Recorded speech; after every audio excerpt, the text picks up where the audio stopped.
welcome to Super Important Views. My name's Steve. Hey.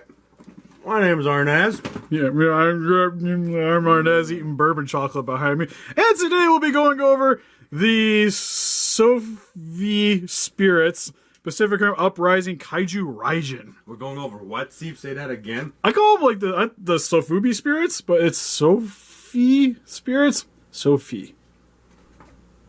So, yeah. What this is a vinyl line that kind of goes in conjunction with the Robot Spirits figures, which is pretty cool. They're also making sort of these things for Ultraman figures too coming up, because there's two from Ginga S. It's Ginga and Ultraman Victory. Sort of. What do you mean sort of? They're called like Sovi Damashis. They're not spirits. Oh, pretty much the same company, but a little different. Yeah, it's just like, it's meant for different stuff. But they're a little bit more like high-end vinyls than what you would see with the standard Bandai vinyl, but not quite what like X+. Again, haven't seen the movie, so I know literally very little about this kaiju outside of a couple of trailers I've seen. Hey, so, Steve, you want one? There's one left. Ooh, yes I do. Bourbon chocolate. If you haven't seen our Munch Pack video, tie-ins right here.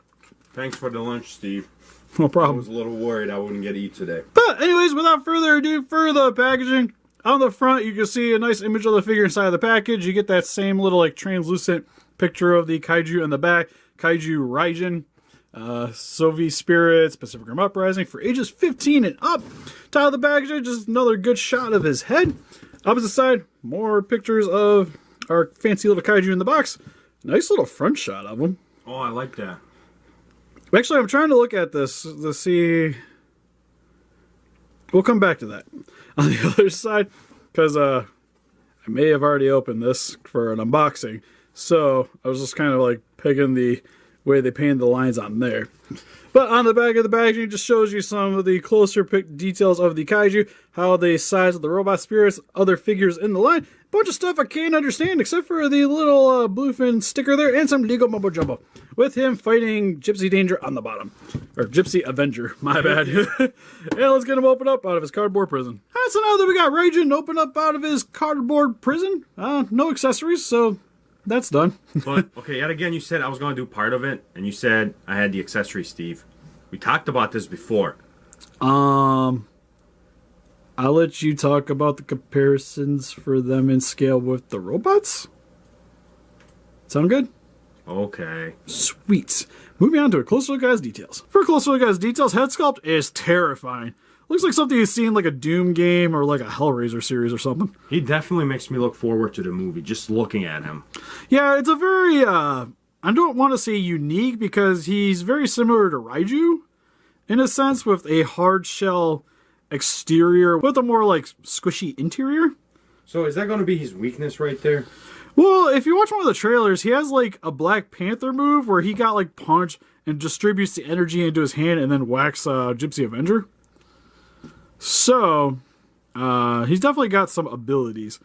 But for the paint job for the head, looks really nice. Really dark red fleshy tone for the inside with some metallic baby blue for the eyes. Same with the eyes on the outside of the shell here. Too many eyes. Yeah, that's what? 8 on each side? Oh. It would appear. With some bone coloring for the teeth on the outside and inside of the mouth. Some more metallic blue on the throat section here. So what is that? Is he like ready to fire one of his attacks, or what's going on? Well, just like Pacific Rim, they all glowed. All the monsters glow. So that's kind of like what the stripes are for here, even though they're kind of mishmashed, with that stripe being on the bicep and this one being on the in-between section of the muscle, which makes a lot more sense to me. Top section, it kind of dips down a little bit too. So not the cleanest line work, especially with the rest of the paint job for the kaiju being done very nicely with some dark brown and light brown washes over top of the shell. Same with on the biceps, you can see it very well, and on the thigh here. And same with the top part of the feet as well. The back tail is mostly brown though. Not too much color deviation except for maybe at the crest of the bottom of the tail there. It's a little bit of a lighter shade, but looks really nice. Same with some glossy black for the, well, I guess it's more of like a dark brown for the nails here. It looks black on the camera though. But if I can get it to focus ever on the hand. There we go.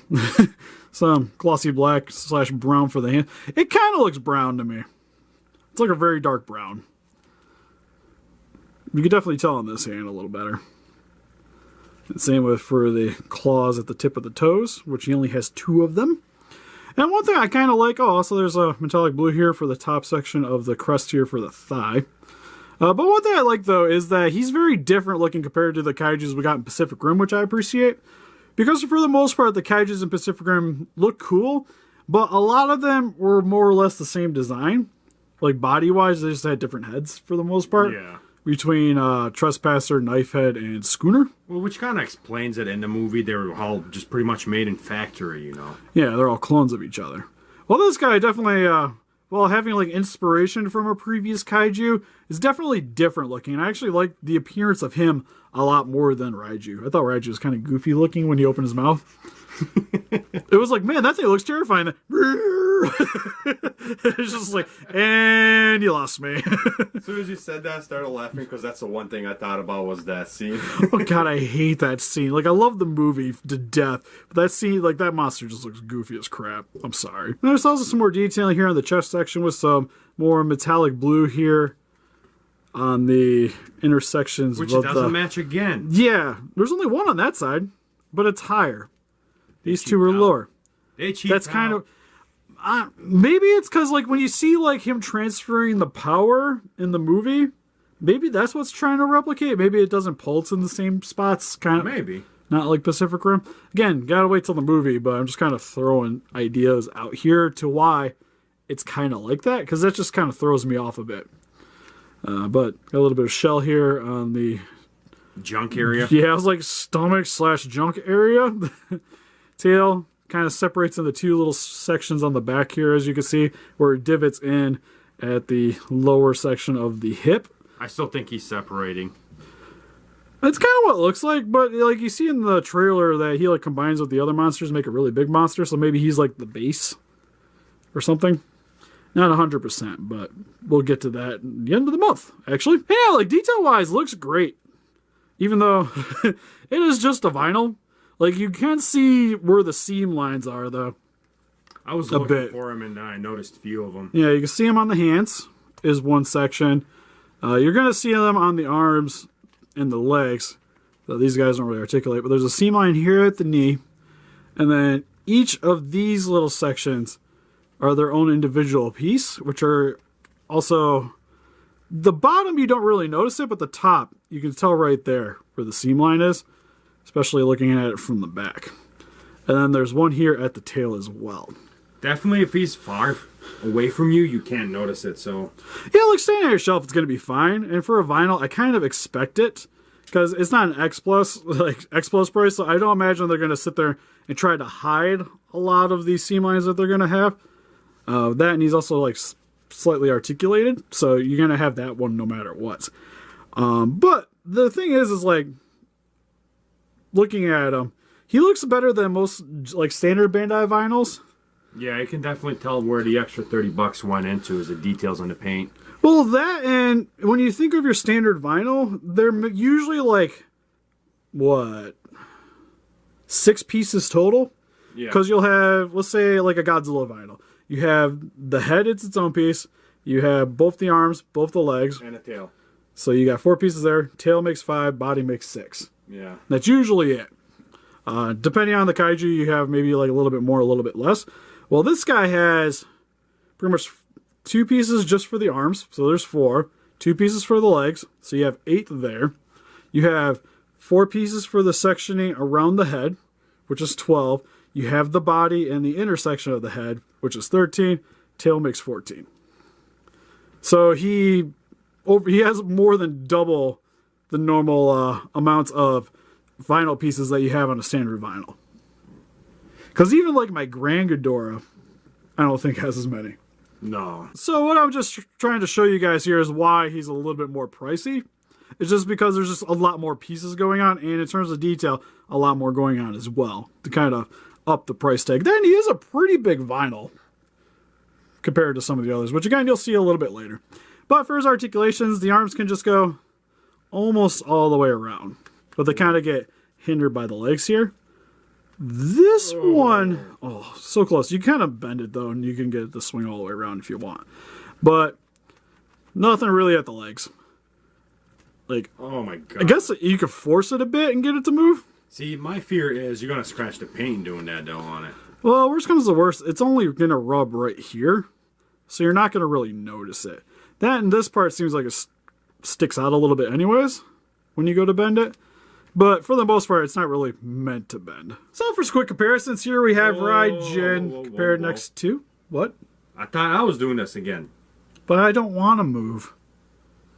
The seat's comfy. You know what? Here, go over their names. Here. Oh, his hand went flying. Exactly. It went to the box of mystery from the stuff that you do for your little... Oh, I see it right on top there, too. No, he's supposed to be lost in there forever. We're going. What's his name? I got this. Pretty good price. And garbage. Garbage. Bracer Phoenix is this one. Okay, here he is next to... Not actually bad for how much you pay for him. $20. Okay, this guy, a little lackluster. This guy just sucks. I think he's okay. Not the greatest, like in terms of everybody else. He sucks. Yeah, but okay, we have who was right? And Gypsy Avenger and Titan Redeemer. And here's compared next to some SH Monsters figures with Forever GMK. Crying GMK. Yeah, well, the one thing is the one time I was using the dropper, I forgot that there was some gloss left in it. So he's forever crying now. Forever crying. The water did not dry up, so he has tears forever. So if I ever sell him, I have a unique one. And with the SH Monsters Mechagodzilla 74, whose review will be out sometime in the near future. And here's some NECA Pacific Rim figures with Otachi land version and Leatherback, which honestly, pretty impressive in terms of size compared to them guys. I was about to say, yeah. With his extra big forehead, he towers them. Just a bit. And here's some Bandai vinyls. Well, more precisely, Bandai Creations with the 1954 Godzilla and the Showa Gigan. So really, Sophie Spears, Pacific Rim, Uprising, Raijin. I like this figure. I don't know, like, I see where the value is in him, Steve, but I don't know if he's still worth the whole $55 that you pay for him. You know what I mean? Well, I can see the issue is because, like, you're buying Robot Spirits figures. Very articulated figures, look pretty nice. While this figure, I think in terms of paint job, is what I wanted to see more out of the Robot Spirits figures. Yeah. But you lost the articulation because it's a vinyl.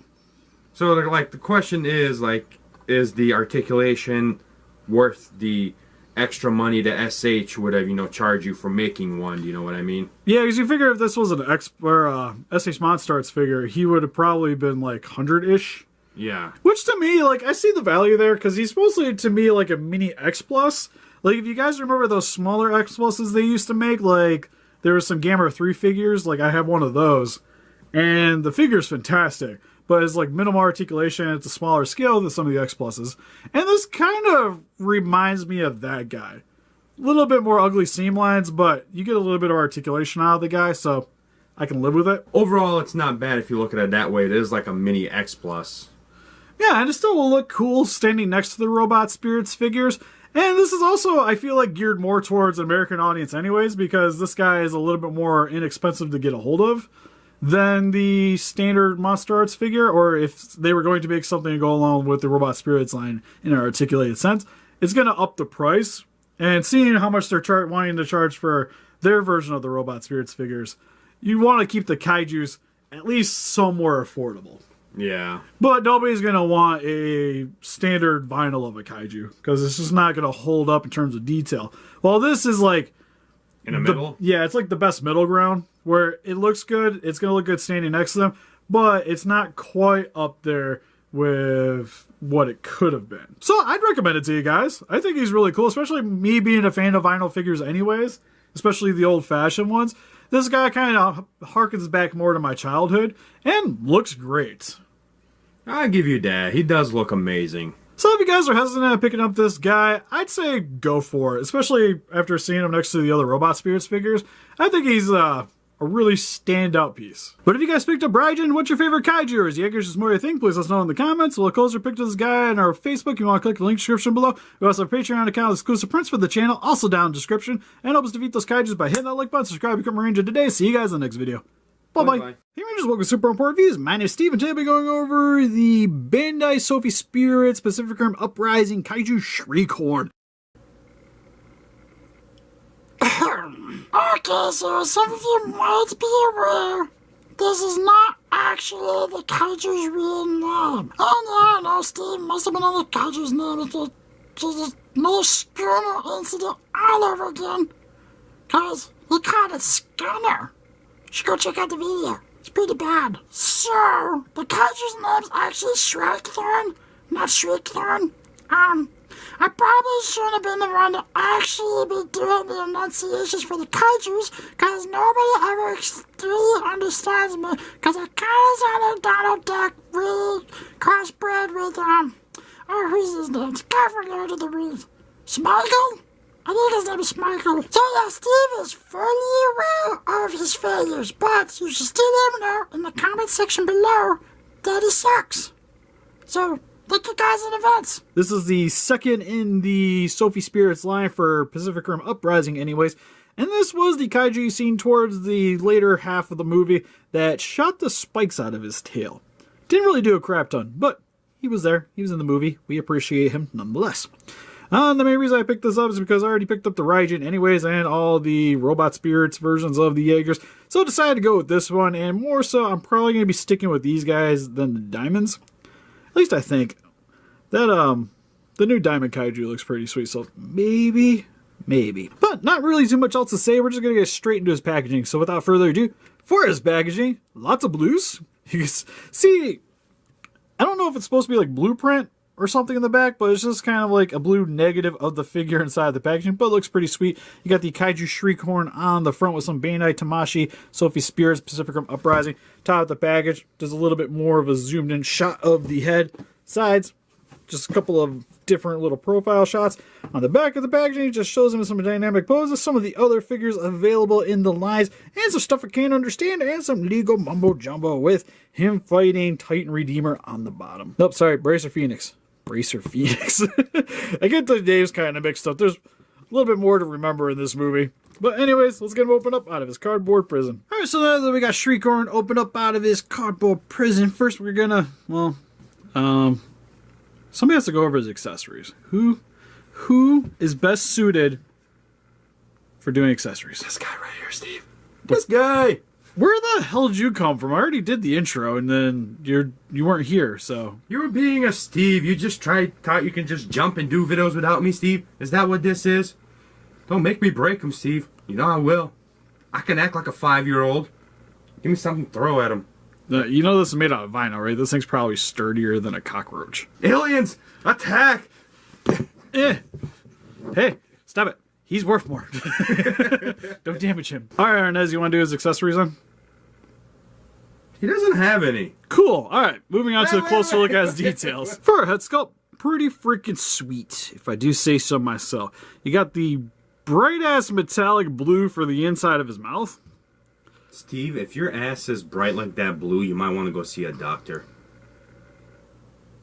I'm just pointing out the obvious, because there's definitely something wrong with you.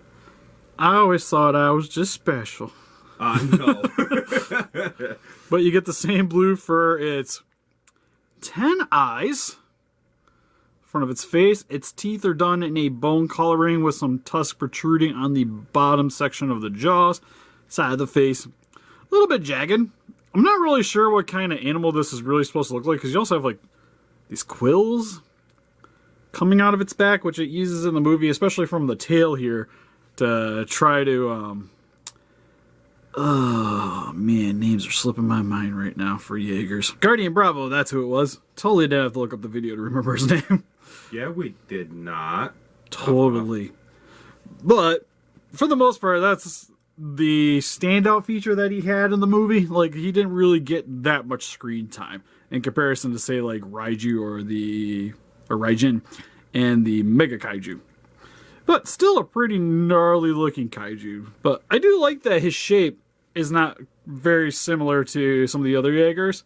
Like, it's more tokusatsu feeling. Like, I can almost imagine this guy fighting Ultraman.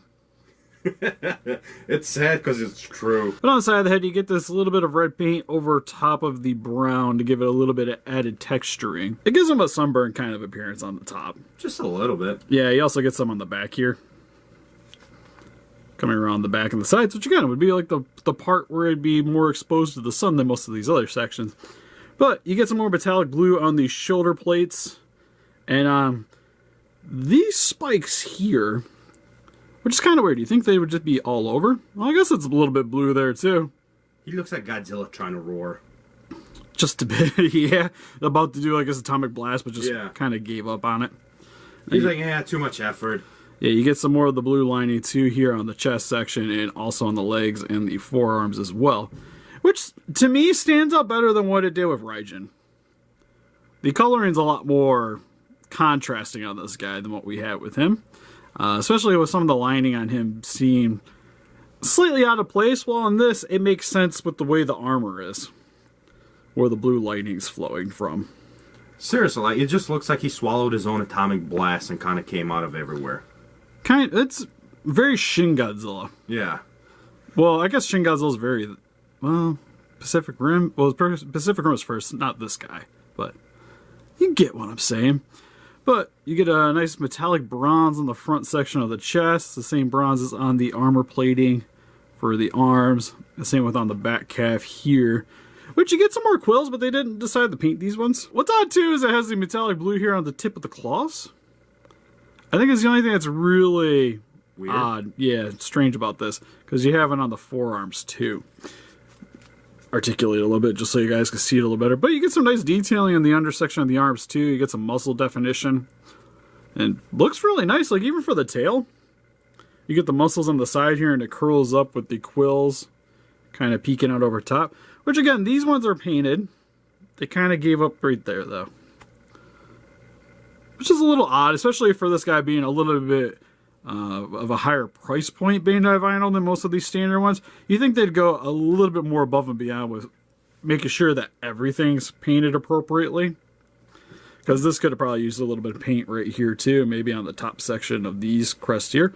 But still, overall, like sitting on a shelf, it's going to do the job. And now for his articulation. For the head, absolutely nothing. For the arms, can rotate all the way around. Forearms, you spin me right round, baby, right round. Nothing at the hands, nothing at the legs. Tails can go a little bit side to side, but nothing too crazy. I guess if I wanted to force it, I could get it to go down a little bit more. You could do it with both tails, but that's pretty much it. I guess technically there's a joint here, but it ain't doing much. And then there's also a seam line back here. For reasons, not 100% certain. I imagine it's something to do with the mold. Yeah, I was going to ask you, what is that? Like, it has no purpose, right? No, I imagine it was something having to do with the way they have to make the mold for this, and this probably had to be a separate piece for some reason. That's just odd. It's strange, but at least it's on the back, so again, you're not going to really notice it too much. And for quick comparisons, here we have... I probably should start with Pacific Rim stuff. Well, anyways, here we have the Sofubi Spirits Shrikethorn compared next to some other Bandai vinyls with Gamera and Gals from Gamera Guardians of the Universe. And here's with the Sofubi Spirits Raijin and Robot Spirits Gypsy Avenger. And here's with the Robot Spirits Guardian Bravo and Bracer Phoenix. And here's with some NECA action figures with Leatherback and the Ultimate Striker Eureka. And here's finally with some Diamond Select figures with Bracer Phoenix and Gypsy Avenger. So overall for the Bandai Sofubi Spirits Shrikethorn, this is a pretty solid Bandai vinyl. Not the craziest in terms of paint application and articulation, but still a really nicely molded figure. Overall, he's not bad. I just love how on a box, he looks amazing. Like, they made him look epic on this box, Steve. Like, he's supposed to be like the greatest thing ever. Like, look at that. The paint job and everything. Definitely a little bit more hardcore looking. Yeah. Yeah, because it doesn't... Well, I guess it has a little bit of the blue on the spikes, but nothing too elaborate. So overall, he's not bad. He's not... I consider Raijin to be a little bit more impressive than this guy, but still standing next to your Robot Spirits Jaegers, this guy will do fine. But if you're looking for something more articulated, I would definitely recommend just going with the Diamond Select route. They're going to be actually slightly cheaper. Damn. So, but out of scale. Like, these guys scale with the Robot Spirits a little better, so it's a little bit hit and miss. But being a fan of Bandai vinyls, I still think this guy is acceptable at the price point he's at. Yeah. Because if we can find him at the price where he came out, he'll be worth buying. Yep, or even maybe slightly cheaper. But what do you guys think? Have you guys picked up Shrikethorn? What'd you think of Pacific Rim Uprising or Power Rangers is more your thing? Please let us know in the comments. Look closer pictures of this guy on our Facebook. Go and click the link in the description below. We also have a Patreon account if you guys like to help support the channel. Also down in the description. And help us defeat those kaijus by hitting that like button, subscribe, become a Ranger today. See you guys in the next video. Bye-bye.